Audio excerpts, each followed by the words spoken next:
Welcome back to the New World of Education Zoology YouTube channel. Today we will see about PGTRB Zoology Unit 9th one Evolution. அதில் vestigial organs தான் வந்து இன்னைக்கு பார்க்க போகிறோம். Tamil PDF வந்து நம்ம டெலகிராமில் சென்ட் பண்ணுறோம். அது அட்ரஸ் வந்து நம்மளுக்கு வந்து லிங்க் வந்து டெஸ்கிரிப்ஷனில் கொடுத்துருக்கோம். வேணும் அப்படின்னா கண்டிப்பாக டெஸ்கிரிப்ஷனில் போய் நீங்கள் ஓப்பன் பண்ணி பார்த்துக்குங்க. ஓகே ஃப்ரெண்ட்ஸ், வாங்க வீடியோக்குள்ளே போகலாம். எச்ச உறுப்புகள் அப்படின்னா என்னன்னா தேவையற்ற உறுப்புகள், அதாவது மூதாதையர்கள்ல வந்து காணப்பட்டிருக்கும். அவங்களுக்கு வந்து அது ஃபங்க்ஷனல் ஆர்கன்ஸா இருந்திருக்கும், பயன்படுத்துற உறுப்பா இருந்திருக்கும். ஆனா இப்போ வந்து பிரசன்ட்ல அது தேவையில்லாத உறுப்பா போயிருக்கும். ஏன் அப்படின்னா அதோட பயன்பாடு இல்லாம போறதுனால அது எச்ச உறுப்பா மாறி போயிருக்கும். அதை தான் நம்ம வந்து எச்ச உறுப்புகள்னு சொல்றோம். எக்ஸாம்பிள் வந்து குடல்வால் சொல்லலாம். குடல்வால் மனுஷனுக்கு இருக்கிறது, அதை வந்து என்ன செய்வாங்க அப்படின்னா சர்ஜரி வழியா ரிமூவ் பண்ணிடுவாங்க. அது வந்து எதனால வருதுன்னா பெருங்குடலோட பிதுக்கத்தோட நீட்சி தான் வந்து அந்த குடல்வால்னு சொல்றோம். ஸோ அது எதுல இருக்கு அப்படின்னா முயலோட தாவர முயல் போன்ற தாவர உண்ணிகள்ல வந்து செயல்படும் உறுப்பா வந்து இருக்கு. எதுக்காக அப்படின்னா அது புல்லு இது மாதிரி சாப்பிட்றத வந்து ஹெர்பிவோர் சாப்பிட்றத வந்து என்ன செய்யும் அப்படின்னா செல்லுலோஸ் இருக்கிறத வந்து டைஜஷன் செய்யறதுக்காக தான் வந்து இது இருக்குது. ஓகேவா? ஹியூமன்ல பார்த்தோம் அப்படின்னா இந்த வைடர்ஸ்ட்ரீம் அப்படிங்கிறவங்க ஹியூமன்ல கிட்டத்தட்ட ஹியூமன் கிடையாது, அந்த எச்ச உறுப்போட அமைப்பு பார்த்தோம்னா 100 வகையான எச்ச உறுப்புகள் வந்து எல்லா உயிரிலையும் ஆல்மோஸ்ட் காணப்படுறதா வந்து சொல்லியிருக்காங்க. இவர் வந்து வைடர்ஸ்ட்ரீம் வந்து என்ன சொல்றாரு எச்ச உறுப்புகள் அப்படின்னா வேரிட்டபிள் மியூசியம் ஆஃப் ஆன்டிகுவிட்டிஸ் அப்படின்னு வந்து சொல்றாரு. எப்போதும் யாராவது ஒருத்தவங்க அதை பத்தி ஒரு சென்டென்ஸ் வந்து சொல்லுவாங்க. அந்த சென்டென்ஸ் வந்து கண்டிப்பா நம்மளுக்கு இம்பார்ட்டன்டா எக்ஸாம்ல வந்து கேட்பாங்க. ஸோ இதுலயும் வந்து வைடர்ஸ்ட்ரீம் சொல்ற இந்த வேரிட்டபிள் மியூசியம் ஆஃப் ஆன்டிகுவிட்டிஸ் கொஞ்சம் பார்த்துக்கோங்க. அண்ட் நெக்ஸ்ட் இப்போ எந்தெந்த உயிரில வந்து எப்படி வந்து காணப்படுது இந்த வெஸ்டிஜியல் ஆர்கன்ஸ் இருக்கு அப்படிங்கிறத வந்து பார்ப்போம். குடல்வால் அப்படின்னு சொல்லும்போது குடல்வால்னா தாவர உண்ணிகள்ல அதுலயும் பாலூட்டி மேமல்ஸ்ல வந்து ஹெர்பிவோர்ல காணப்படுது. அண்டு நீளமான பவுச், எலாங்கேட்டட் பவுச் மாதிரி வந்து இருக்கும், பை மாதிரி ஒரு அமைப்புல இருக்கும். இது வந்து என்ன சொல்றோம் அப்படின்னா சீக்கம் அப்படின்னு வந்து சொல்லுவோம். இது எதுக்காக அப்படின்னா அதுல ஆல்ரெடி சொன்னதுதான். இப்ப எக்ஸாம்பிள் ரேபிட்டை எடுத்தோம் அப்படின்னா ரேபிட்ல வந்து அதோட புல்லு சாப்பிடுது. அந்த புல்லுல இருக்க செல்லுலோஸை டைஜஷன் பண்றதுக்காக வந்து இருக்குது. அப்ப அது வந்து ஹெர்பிவோருக்கு தேவையான ஒண்ணா இருக்கு. அதே கார்னிவோர்ஸ்ல வந்து ஆல்ரெடி டைஜஷன் ஆன ஃபுட்டை தான் வந்து அது என்ன செய்ய நம்ம குக் பண்ணி தான் மேக்சிமம் சாப்பிடுறோம். அப்படி இல்லாம நம்ம வந்து டைரக்டா என்ன செஞ்சுக்கல அப்படின்னா வந்து பிளான்ட்டை எடுத்துக்கல. ஸோ நமக்கு வந்து செல்லுலோஸ் வந்து டைஜஷன் பண்றதுக்கான அவசியம் இல்லாம போனதுனால இந்த ஊன் உண்ணிகளுக்கு இது தேவையில்லாததா போச்சு. ஸோ அதனால என்ன ஆச்சுன்னா அளவுல சின்னதா போய் நான் ஃபங்க்ஷன்லாம் வந்து மாறிடுச்சு, செயல்படாத உறுப்பா வந்து மாறி போச்சு. ஸோ புழு வடிவத்துல வந்து மாறிடுச்சு. இதை தான் நம்ம என்ன சொல்லுவோம்னா குடல்வால் அப்படின்னு வந்து சொல்லுவோம். ஸோ இது மாதிரி வந்து குடல்வால் ஒருத்தவங்களுக்கு இருந்தா அதிகமான சிவியரான ஸ்டொமக் பெயின் வந்து வரும். அதை சர்ஜரி வழியா என்ன செஞ்சிருவாங்கன்னா ரிமூவ் பண்ணிடுவாங்க. ஸோ இதுதான் வந்து குடல்வால். நெக்ஸ்ட் ஹியூமன்ல இருக்க காக்சி அப்படின்னு சொல்லுவோம். இது பார்த்தோம் எப்படி இருக்கும்னா வால் டெய்ல் மாதிரி வந்து இருக்கும். நம்மளோட முதுகு பக்கத்துல வால் முள்ளெலும்பு இருக்கு இல்லையா, காடல் முள்ளெலும்போட நீட்சியா இருக்கும். பார்க்க வந்து வால் மாதிரி வந்து இருக்கும். எல்லாருக்கும்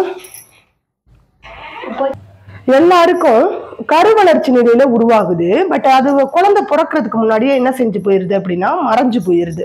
ஸோ எம்ப்ரியானிக்கல் டெவலப்மெண்ட் ஸ்டேஜ்ல வந்து அது அப்பியர் ஆகுது. பட் பார்ன் ஆகும்போது டிஸப்பியர் ஆயிருது.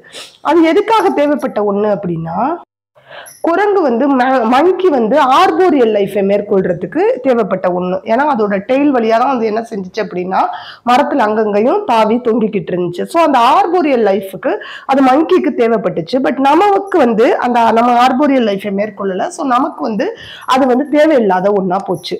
ஸோ அதனால வந்து அது வந்து இல்லாம நம்மளுக்கு வந்து ஃபங்க்ஷன்லெஸ்ஸா வந்து மாறி போயிருச்சு.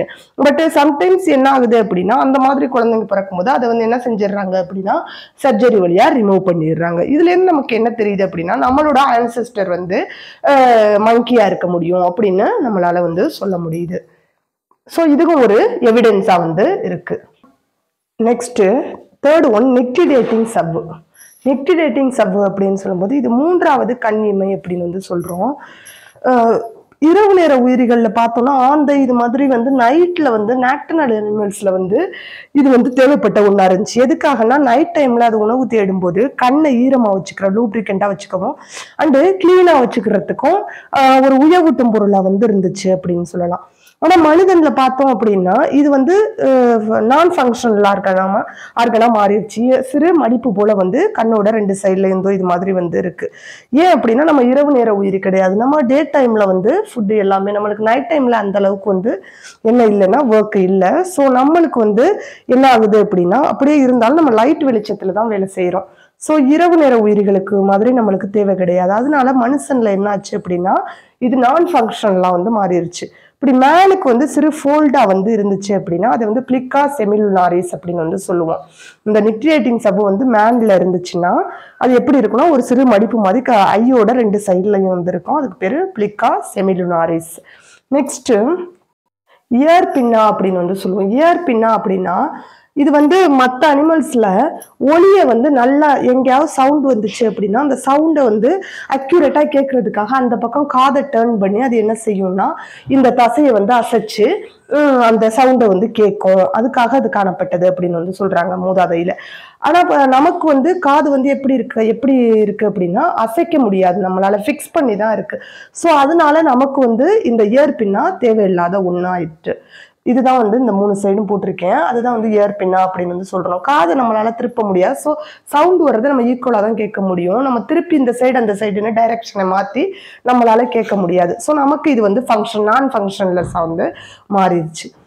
இது மனுஷனுக்கு தேவையில்லாம போனதுனால இது வந்து ஒரு வெஸ்டிஜியல் ஆர்கன் சொல்றோம். நெக்ஸ்ட் 5th ஒன் ஞானப்பல். ஞானப்பல் அப்படின்னு சொல்லும்போது 4 பல்லு இருக்கும்னு சொல்றாங்க. பின் போஸ்டீரியர் பகுதியில உள்ள 2 வந்து அப்பர் ஜாவ்லையும் 2 வந்து லோவர் ஜாவ்லையும் இருக்கும் அப்படின்னு சொல்றாங்க. இப்போ 18 வயசு ஆகும்போது அது விழுந்துரும். இதெல்லாம் எங்க இருந்துச்சு, யாருக்கு இருந்துச்சுன்னா மூதாதையருக்கு வந்து தேவைப்பட்டது. நம்மளோட ஆன்செஸ்டர்ஸ்க்கு 2000 இயர்ஸ்க்கு முன்னாடி நம்மளோட ஆன்செஸ்டர்ஸ் என்ன செஞ்சாங்க அப்படின்னா ஏன்சியன்ட் பீப்புள் வந்து பச்சையா மிருகங்களை வேட்டையாடி அப்படியே சாப்பிடும்போது அதை குத்தி கிழிச்சு அப்படியே சாப்பிட்றதுக்கு அவங்களுக்கு அந்த பல்லு வந்து தேவைப்பட்டுச்சு. ஆனா நமக்கு இப்போ ஆல்ரெடி நம்ம குக் பண்ண ஃபுட்டை தான் சாப்பிட்றோம். அது இல்லாம நம்ம வந்து எதையும் அந்த அளவுக்கு ஹார்டான எதையும் சாப்பிட்றது இல்லை. ஸோ நமக்கு வந்து இது வந்து தேவையில்லாத பல்லு. அதனாலதான் இது வந்து நமக்கு இப்போ வந்து என்னவா மாறிடுச்சு அப்படின்னா வெஸ்டிஜியல் ஆர்கனா வந்து மாறிடுச்சு. நெக்ஸ்ட்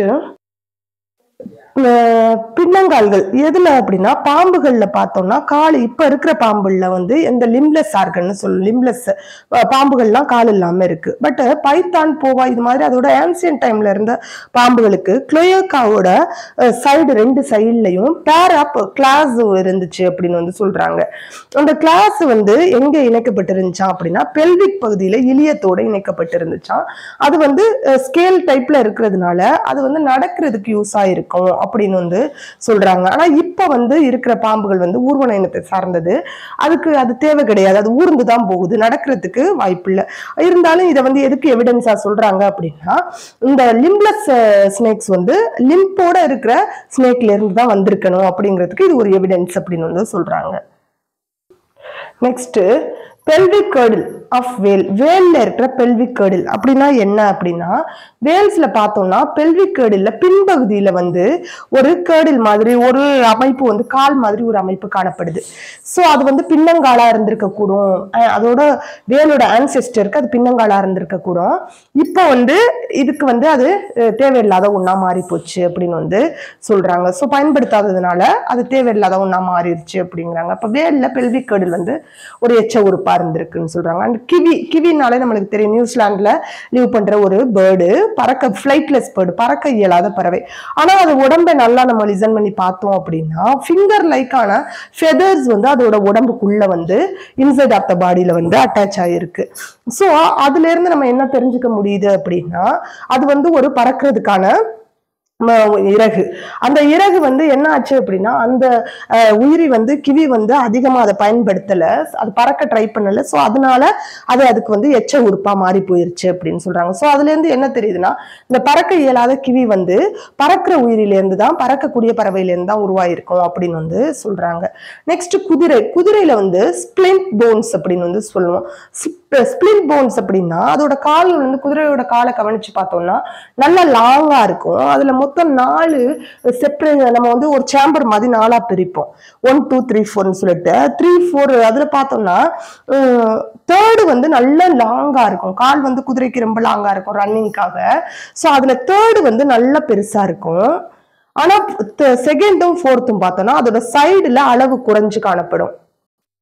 ஸோ இந்த மாதிரி தேர்டும் ஃபோரும் சாரி செகண்டும் ஃபோரும் அதோட சைடுல ரெடியூஸ்ட் அளவுல வந்து காணப்படும்.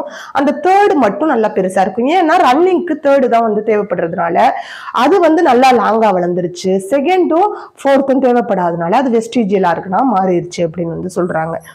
நெக்ஸ்ட் பார்த்தோம் அப்படின்னா குகையில வாழ்ற விலங்குகள். குகையில வாழ்ற விலங்குகளுக்கு வந்து எக்ஸாம்பிள் வந்து புரோட்டியஸ் சொல்லலாம். புரோட்டியஸ் ஆங்கவில்லா அப்படின்னு வந்து சொல்லுவோம். இது என்ன செய்யுது அப்படின்னா குகையிலே மேக்சிமம் டைம் ஸ்பெண்ட் பண்றதுனால அதுக்கு ஐல உள்ள ஐ பிக்மெண்ட்ஸ் எல்லாம் இழந்து அதுக்கு வந்து கண்ணு தெரியாம போயிருச்சு அப்படின்னு வந்து சொல்றாங்க. ஏன்னா அது பயன்படுத்தவே இல்லை, லைட்டை தேடி அது வரவே இல்லை, இருட்டிலே அது வாழ்ந்து பழகிட்டதுனால அதுக்கு வந்து கண்ணே தேவையில்லாம போச்சு. கண்ணு இருந்தும் அதால பார்க்க முடியாம அது எச்ச உறுப்பா மாறிடுச்சு அப்படின்னு சொல்றாங்க. ஸோ இதெல்லாம் வந்து எச்ச உறுப்புகள் அப்படின்னு வந்து சொல்றோம். கண்டிப்பா வந்து இது உங்களுக்கு புரிஞ்சிருக்கும் அப்படின்னு நம்புறேன். கமாண்ட்ல எப்படி கிளாஸ் இருந்துச்சு அப்படிங்கறத சொல்லுங்க. இது 12th புக்கையும் கம்பைன் பண்ணி தான் எடுத்திருக்கேன். ஸோ கண்டிப்பா உங்களுக்கு புரிஞ்சிருக்கும். வேற ஏதாவது டவுட் இருந்தா கேளுங்க. அண்ட் இந்த சம் தியரிஸ் வந்து இருந்துச்சு, அது கேட்டிருந்தீங்க, அது நான் நெக்ஸ்ட் கிளாஸ்ல வந்து அப்லோட் பண்றேன். தேங்க்யூ.